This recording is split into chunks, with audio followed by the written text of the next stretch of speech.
Well, good morning. Welcome back to the Broadcast Retirement Network.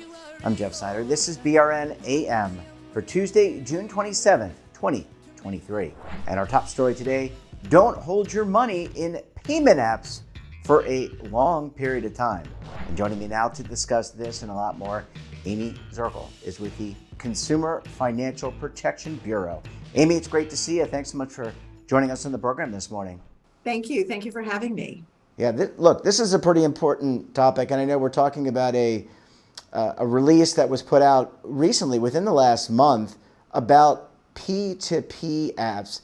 Before we get into the who, the how, the why, what are P2P apps, just so our audience knows what we're talking about? So P2P apps have certainly grown in notoriety. I think it's important to remember, too, that we've emerged out of we're in a post-pandemic environment, and many of us spent 3 years hunkered down at home and yet had to continue to conduct our daily lives. And so in many instances, our mobile devices and our computers really became the tool by which we were able to, pay a bill or make a purchase and send money to friends or family. And so I think that frame, if you will, really is important to keep in mind. Peer-to-peer, or sometimes they're called person-to-person or peer-to-peer apps, are what allow you're at a restaurant with a bunch of friends and nobody throws money on the table anymore, right? We all say, which app do you have? I'll send you money via one app or another app. Yeah. It's really a byproduct of what technological innovation has brought, the growing use of these devices, and a real acceptance of technology as a utility. So if you think about it, almost 3/4 of consumers have used a P2P app in the course of just their daily lives for simple things like paying a babysitter, splitting a bill, and the like. So they're quite common. Yeah, they're very popular, and there are so many of them. And I have to agree. I don't even so if someone passes me on the street and they want to rob me, I have nothing because I don't carry any cash. I carry no change. I just carry my phone. And you're absolutely right. Everyone's using it, and it's not just younger people. It's people like my age and older that are using it, my mom's age, etc. Where's so the CFPB issued a bulletin, a notice that there's some risk here, and I want to go through what the risks are. What are some of the concerns that the CFPB might have about these types of apps? So we issued the issue spotlight and an accompanying consumer advisory to really educate consumers around, as you identify, the risks. What we also wanted to really raise for focus is, probably about a couple of months ago, there was an awful lot of coverage in the mainstream media around a couple of notable banks that failed. Silicon Valley Bank, First Republic, Silvergate. The action of that occurring, this wasn't in the 1930s, right? This is in 2023, I think gave pause for all of us to think about, wow, what happens if something like this were to occur? And what we really wanted to do is remind consumers that money that's stored in these apps are not protected by federal deposit insurance. So as I mentioned at the beginning, the utility that these apps provide, our continuing ability to engage with them as we live our lives, almost leads consumers to think, oh, it's probably just like a bank or a traditional financial institution or a credit union. And it's not. And we wanted to remind consumers that if you've got a lot of money stored in these apps, it will not have the relevant FDIC or NCUA insurance protection. But more importantly, you need to make sure that you sweep that money back into your bank account. Don't leave thousands or tens of thousands of dollars in these apps. Were there to be a problem, you'd be out of that money. And so as part of the ongoing work the CFPB does around consumer protection, this certainly perhaps presents a different use case of sorts, but we wanted to remind people with the growing use of apps how to engage and use them in a smart way to protect your money. Yeah, and they are a medium, and they actually connect. They're like the piping between your bank and your buddy or your friend, right? Or to pay a merchant. And in many instances, you have to have it connected to a bank account, but not in all cases. And in other instances, in order to get the FDIC or the NCUA insurance protection, there has to be pass-through insurance that you obtain through a product that one of these entities may offer. If you don't have the product, you don't get the insurance. And so it's not top of mind, I think, as consumers use these products. And that's not to deny the value of the products, but there's an extra step of care and caution that consumers need to take to protect their money. Yeah, and you bring up, I mean, there are banking institutions, and as you said, they are covered by the FDIC, Federal Deposit Insurance Corporation, right? So backstopped, I got that right, thank you. So much jargon in the retirement and financial services industry. It's really hard, folks. But you are backstopped, I think, up to $250,000 and $500,000 if you have a couple, if you have a joint account. Is that correct? But you're absolutely right. You need to be aware of this. Amy, how would I know if I'm using one of these P2P apps? I mean, does it? You mentioned there's a service or some type of insurance that you can buy as an add-on. But if I click down, and of course you're not going to know how to use every app, but if I just click down to like the about or for more information, would I find some of this stuff? You'd have to go through disclosures and the accompanying materials that are provided. It's clear as mud sometimes. It just is.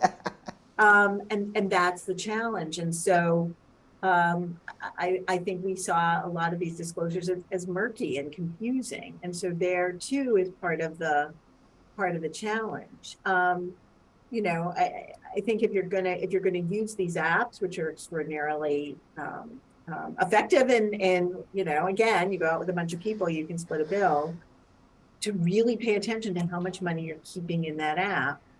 And if you've got it linked to an account, move it back into your bank account.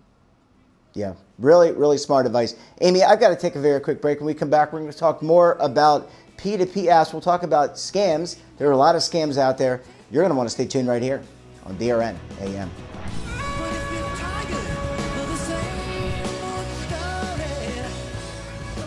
Imagine a new television network that will make you richer, healthier, and in control of your financial future.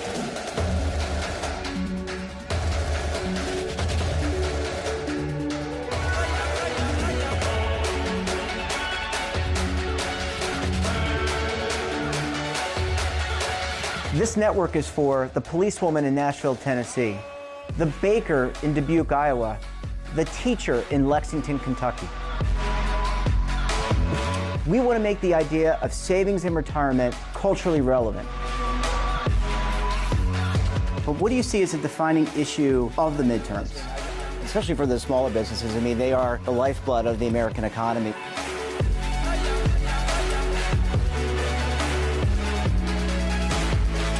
Featuring exclusive interviews, current affairs, and docuseries.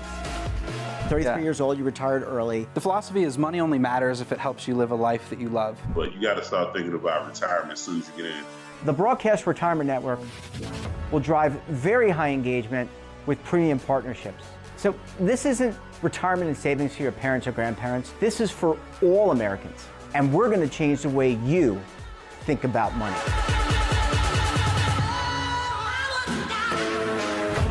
Welcome to the next frontier of retirement and savings. This is BRN, the Broadcast Retirement Network.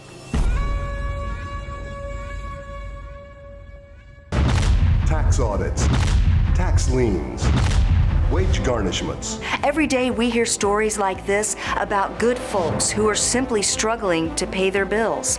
Each of them are living a frightening IRS tax nightmare, and they are afraid it will destroy their lives. I'm a divorced single mom, and my ex-husband left me and the kids with a lot of unpaid bills, including unpaid taxes. I was really starting to show my stress on my kids because the IRS had sent me a letter demanding a huge payment from me. I couldn't afford it. So then the IRS was threatening to garnish my wages. I'm already living paycheck to paycheck. That would have put me over the edge financially. It truly seemed hopeless, but then a friend at work told her to call the tax relief line. The people at the tax relief line, they told me about something called innocent spouse relief. They worked it out so that all of the taxes from my ex are not my problem. I don't know how that works, and I don't care. All I care about is that I don't owe the IRS a dime, and they are not going to take my paycheck. Even if it seems hopeless, you should call the number on your screen right now. There is absolutely no cost for the call or the consultation. You are under no obligation. If you are worried that the IRS could garnish your wages, seize your assets, even take your home, call us right now. The Tax Relief Line is here to help you. Now you have a knowledgeable, professional team of tax experts that are ready to negotiate with the IRS and fight for you to save you money. The Tax Relief Line's professionals have successfully negotiated thousands of cases, reducing and sometimes even eliminating the tax debt for their clients. It's very easy to get started. Simply call the number on your screen right now. You don't have to live in fear anymore. The call and the consultation are free. Well, Amy, thank you so much for staying with us. Really appreciate you hanging around Of for course, segment number my 2 this pleasure. morning.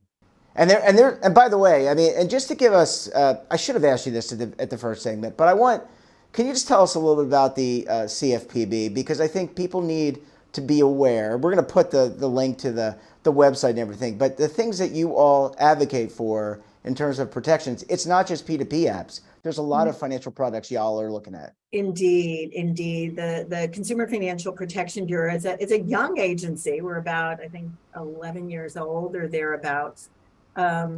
Established after the financial crisis of 2008, and is really, some have referred to us as the cop on the beat, but really the mission of the agency is the advancement of consumer protection with respect to your financial life and your your use of a variety of financial products and services.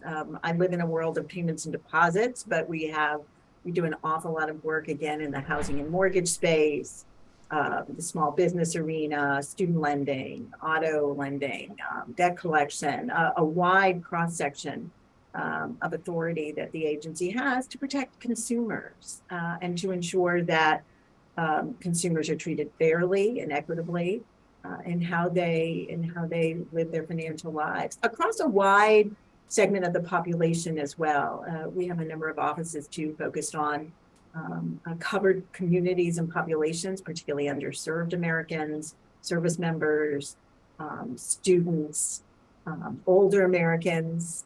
We have an Office of Older Americans really focused on the concern and needs of we're an aging population, right? And so ensuring that those protections. Yeah, and it's a tough beat. I got to say, you guys are really busy. Let's pivot a little bit because these P2P apps, relatively new. I mean, newish. I mean, certainly a lot newer than a bank account. But a lot of banks have caught up, by the way, with some of the payment apps too. I'm not going to name the names, but we all know what they are. Let's talk. We had a show yesterday. We talked about some of the scams that are out there, scams of the elderly, scams of just people in general. And we're not knocking the P2P apps, but these can be tools that can be used by scammers. So they can say, hey, send me $200.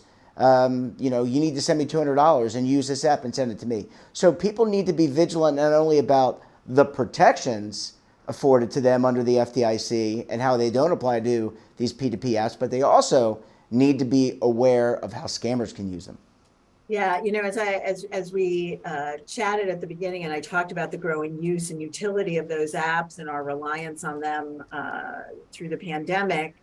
that stuck. It was a behavior that we all became accustomed to. Sadly, so did the bad guys. And it really has become a tool and a mechanism for fraudsters to really take advantage of unsuspecting consumers. And truly, the most sophisticated consumer often falls prey to these nimble, agile, sophisticated bad actors. I think that's what's so interesting when you think about technology and innovation and the way it improves our lives.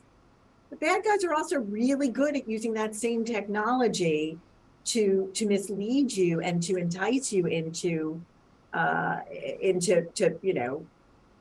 being subject to a scam or fraudulent behavior. And it's interesting too, because older Americans are affected significantly, service members as well. I mean, but all of us, quite candidly, need to be careful and mindful in sort of how we engage with those apps. Over half of our complaints last year were around P2P fraud. It is growing into an exorbitant problem, and one that I think not just entities like the CFPB have recognized. I think other regulators as well.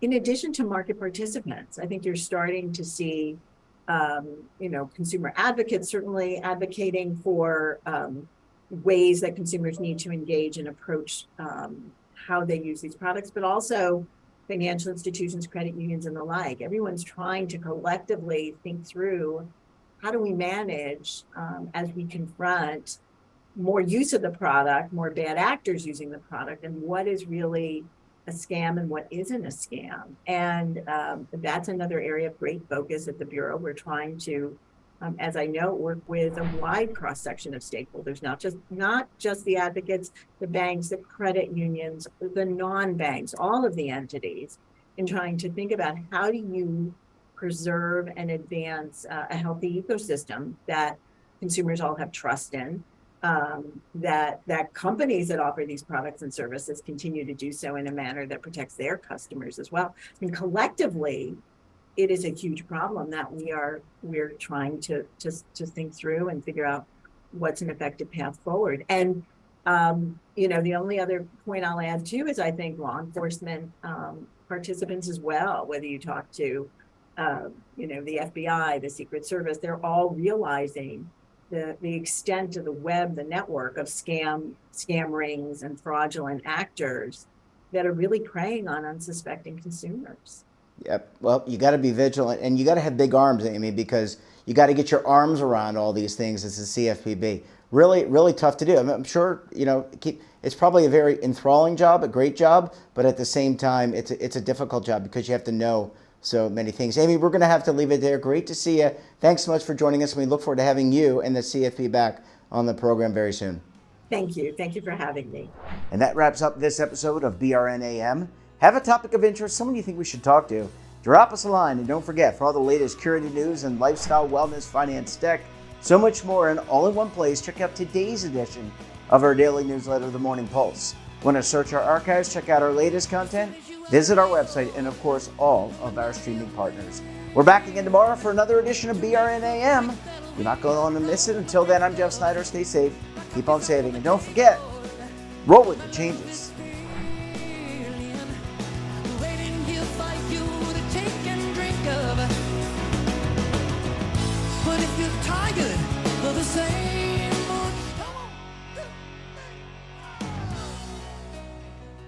Now is your opportunity to co-create content around any topic on the First Lifestyle and Wellness Network. Reach a global audience through our platform and co-own exclusive branded content.